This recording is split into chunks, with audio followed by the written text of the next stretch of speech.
Ini bagaimana Pak? Bisa diceritakan? Ini kenapa yang dipilih domba Dorper dan Garut? Jadi Indonesia itu mempunyai genetic resources yang luar biasa. Domba lokal Indonesia itu sangat luar biasa potensi genetiknya. Di antaranya adalah domba Garut. Nah, domba Garut itu punya sifat prolifikasi yang sangat tinggi. Dia bisa melahirkan 3 kali dalam 2 tahun. Dan kemudian dalam sekali melahirkan itu lebih dari 1 ekor. Rata-rata bisa 2 ekor. Artinya ini adalah potensi untuk produktivitas.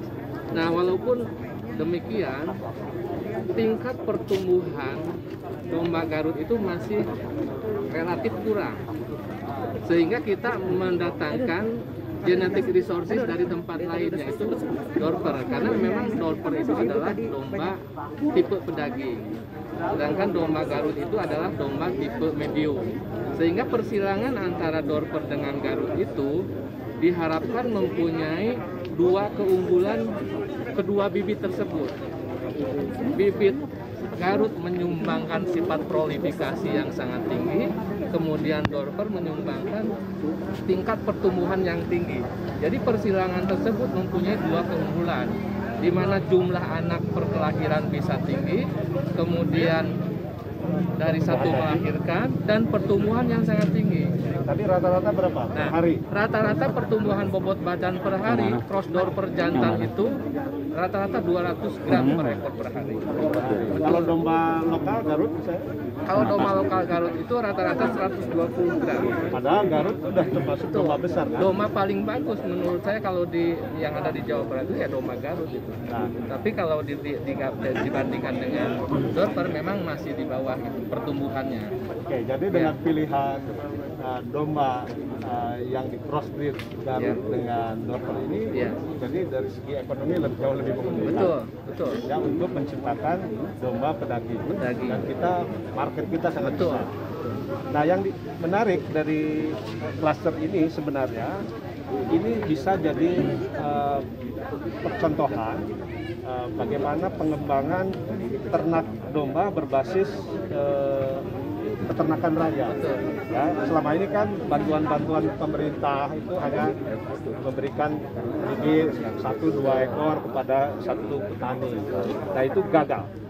Dan dengan model cluster, ya, dalam skala ekonomi tadi 200 ekor, ini secara ekonomi ini bisa berkelanjutan dan tumbuh, ya. Betul. Sekaligus juga seperti ini. Kalaupun sebelumnya bantuan-bantuan itu kan diberikan kepada rakyat, siapapun rakyatnya diberi bantuan. Nah, sekarang yang diberi bantuan untuk peternak itu adalah peternak, karena peternak itu adalah profesi gitu. Jadi kita memberikan bantuan kepada orang yang betul-betul profesional, sehingga tingkat keberhasilannya juga akan lebih tinggi, Pak. Ya, jadi ini juga dari segi bisnis, model bisnisnya sudah cukup baik. Jadi klaster dengan 200 ekor dalam bentuk lembaga koperasi, nah, pembiayaan dari bank, ya, dan ini terhubung juga dengan off-taker. Ya, off-takernya dari Agro Investama, sehingga ada kepastian dari segi bisnis. Kenapa kemudian perbankan masuk? Jadi ini bukan lagi bantu-bantu, ya, hibah dan lain sebagainya.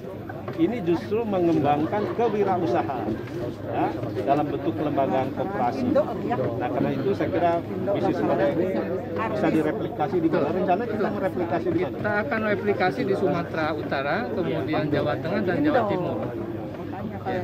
Nah, jadi Dan Banten, ya? dan Banten. Nah, jadi saya kira ini bisnis model peternakan rakyat domba pedaging, crossbreed Garut murni dengan Dorper. Ini melahirkan cross Dorper yang sangat gemuk-gemuk begini, ya. Ini saya kira masa depan pangan kita, khususnya untuk protein hewani, barangkali domba ini bisa jadi model ke depan. Terima kasih Pak Rahmat.